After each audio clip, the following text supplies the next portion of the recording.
Hello，大家好，今天回归挪威海，今天主要是打算在215米深坑这边钓一些稍微比较小一点的稀有鱼。这段时间也是消失了几天，主要是遇到了一个比较长时间的卡奖杯鱼的问题，也是非常难受。这边先讲一下这个深坑的一个注意事项，建议是不要使用大块鱼肉类似的鱼饵进行钓鱼。主要是这5个小时时间呢，我是做了一个鱼饵的测试。一般来说，在这么深坑的位置，都是使用海沙虫类似的2种鱼饵进行搭配使用。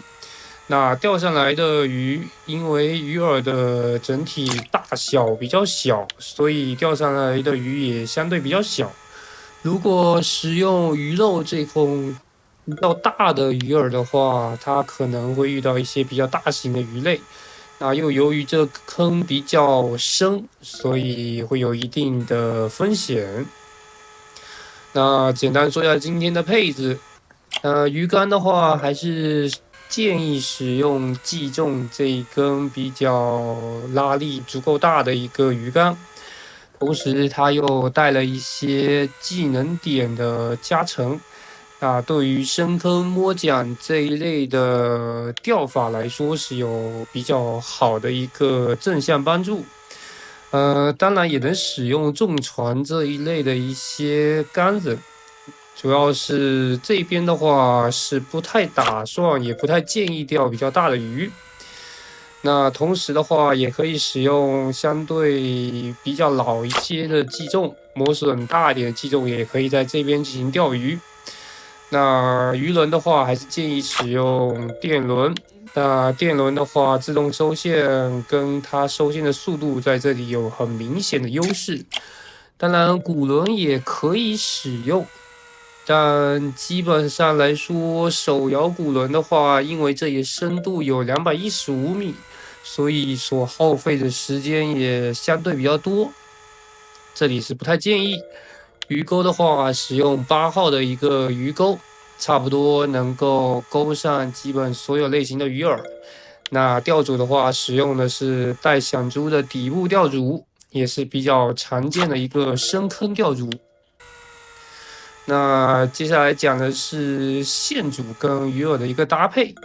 那主要的主线的话，还是使用205公斤的一个彩虹编织线，这也是比较常见的一种海图的一种主线。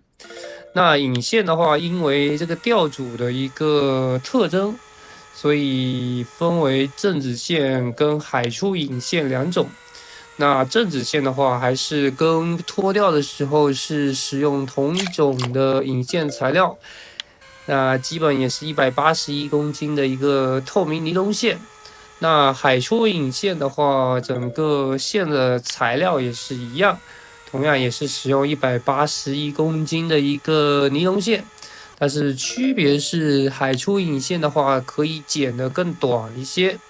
因此不需要像正子线那样使用2米的一个线，这样的话，海出引线这一块的鱼口，因为使用的是50厘米的长度的一个引线的话，鱼口会相对比较好一些。那这边的话，鱼饵的话，搭配一般是使用海沙长跟海沙竹2种的鱼饵。那这也是比较经典的一种海虫的搭配。那今天的话，我是在这边有所测试，所以像虾米呀、贻贝呀，或者说是扇贝、鱿鱼这一些的鱼饵也是有口。那如果说这些鱼饵比较多的话，也是可以尝试一下。